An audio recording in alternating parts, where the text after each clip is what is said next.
नमस्कार दोस्तों, आप सभी का हमारे YouTube चैनल में फिर से एक बार बहुत बहुत स्वागत है। आज की कहानी है रोमांच और खौफ से भरपूर।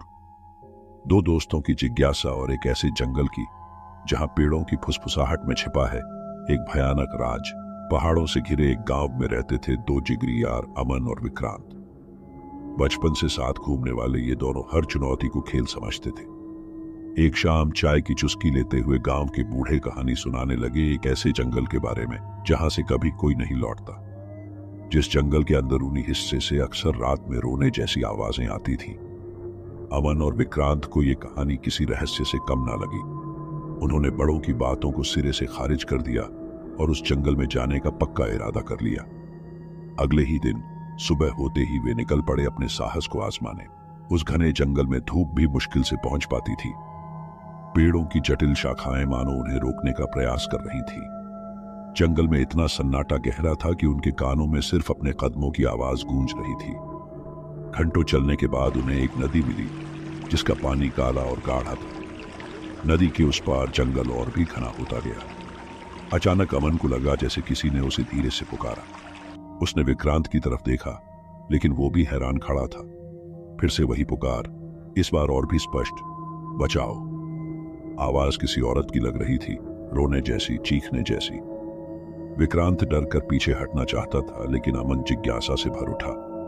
वो नदी पार कर जंगल के उस हिस्से में जाने पर अड़ा हुआ था। आखिरकार थोड़ी बहस के बाद वो दोनों साथ ही नदी पार करने लगे। जितना वो जंगल में घुसते गए उतना ही सन्नाटा घना होता गया।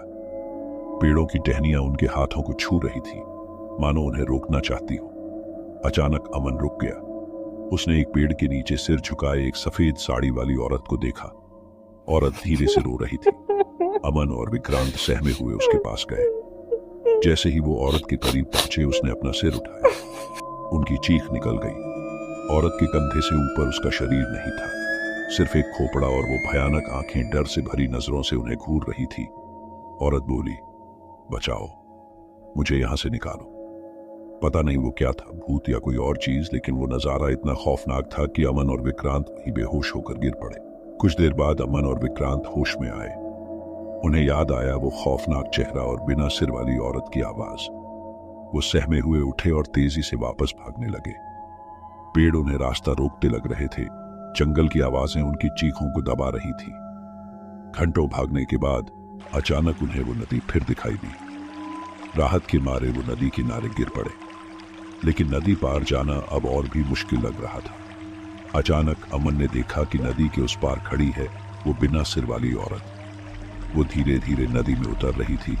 उसकी सफेद साड़ी पानी में लहरा रहा थी। विक्रांत चीखा, नहीं, वो वापस आ रही है। लेकिन अमन हिल नहीं रहा था। उसका चेहरा सफेद पड़ गया था। उसकी आंखें काली हो चुकी थी।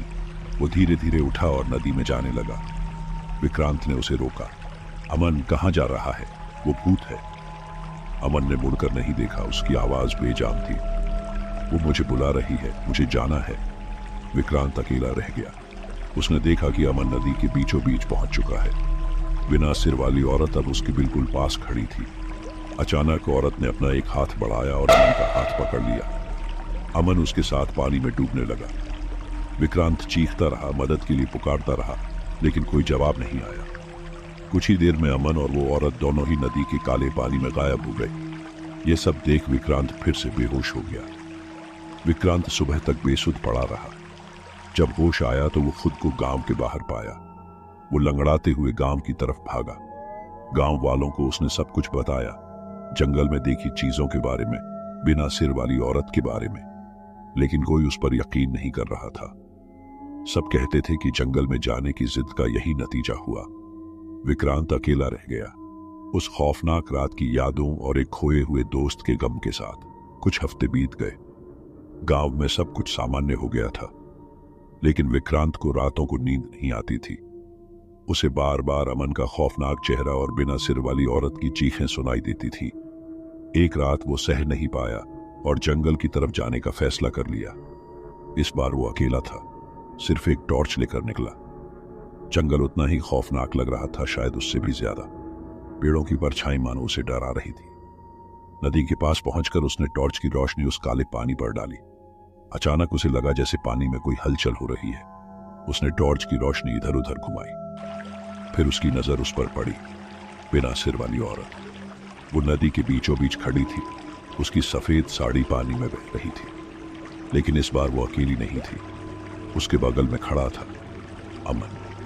अमन का चेहरा पीला पड़ चुका था, उसकी आंखें काली थी।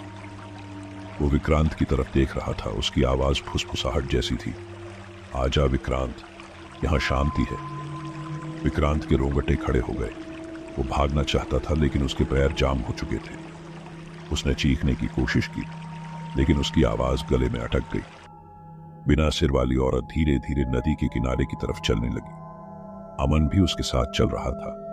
जैसे जैसे वो विक्रांत के करीब आ रहे थे, वो और भी भयानक लग रहे थे। विक्रांत तभी एक जोर का झटका खाकर उठा। वो अपने बिस्तर पर था। कमरे में रोशनी जली हुई थी। ये सब एक सपना था।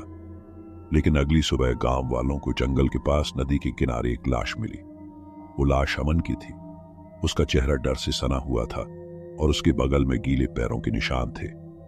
विक्रांत को नहीं पता था कि वो रात सच में जंगल गया था या वो सिर्फ एक भयानक सपना था। लेकिन उसे एक बात का पक्का पता था, उस जंगल में कोई खौफनाक शक्ति थी जिसने अमन को छीन लिया था, और वो शक्ति शायद अब भी उसका इंतजार कर रही थी। गांव में शोक का माहौल था। अमन की मौत का गम हर किसी को था, लेकिन विक्रांत पर तो दुख का पहाड़ टूट पड़ा था। उसे यकीन हो गया था कि जंगल की आत्मा ने अमन को ले लिया है। कुछ दिनों बाद एक शाम को गांव के बुजुर्ग बाबा विक्रांत के पास आए। उन्होंने विक्रांत को बताया कि वो सालों पहले उस जंगल में गए थे और वहां एक भयानक घटना देखी थी। उन्होंने बताया कि जंगल में एक मजदूर रहता था जिसकी पत्नी को उसके दुश्मनों ने सिर काटकर मार डाला था और कहीं जाकर उसे छुपा दिया। उसी रात से उस औरत की आत्मा जंगल में भटकने लगी, अपने सिर की तलाश में। बाबा ने यह भी बताया कि जंगल में एक गुफा है जहां उस औरत का सिर है। अगर वो सिर वापस मिल जाए तो शायद उस औरत की आत्मा को शांति मिल सके। विक्रांत को लगा जैसे उसे कुछ करना चाहिए। अमन को शायद वापस लाना तो मुमकिन नहीं था, लेकिन वो उस औरत की आत्मा को शांति दिला सकता था।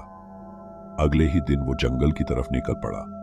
जंगल पहले से भी ज्यादा खौफनाक लग रहा था। पेड़ों की फुसफुसाहटें उसे डरा रही थी, लेकिन इस बार वो डरा नहीं था।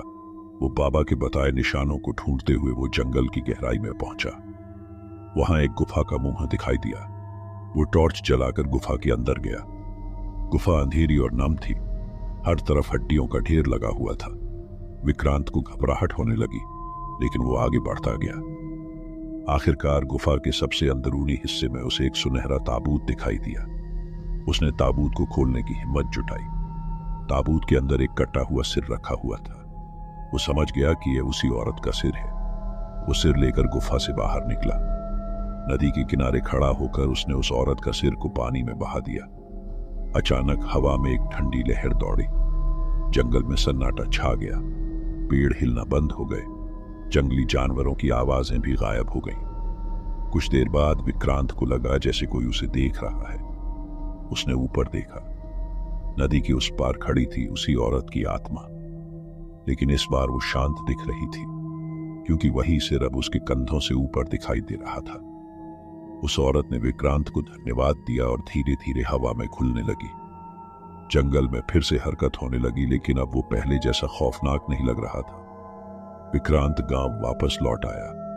वो अमन को तो वापस नहीं ला सका, लेकिन उसने उस औरत की आत्मा को शांति दिला दी थी, और शायद उसने जंगल के खौफनाक राज को भी सुलझा दिया था। उम्मीद है आपको ये डरावनी कहानी पसंद आई होगी। अगर हाँ तो लाइक और शेयर करना ना भूलें। साथ ही कमेंट में बताएं कि आपको ये कहानी कैसी लगी और आप किस तरह की कहानी सुनना पसंद करेंगे। और अगर आपके पास भी ऐसी कोई कहानी है तो आप हमें व्हाट्सएप या इंस्टाग्राम पर लिखकर भेज सकते हैं, जिसका लिंक आपको डिस्क्रिप्शन बॉक्स में मिल जाएगा।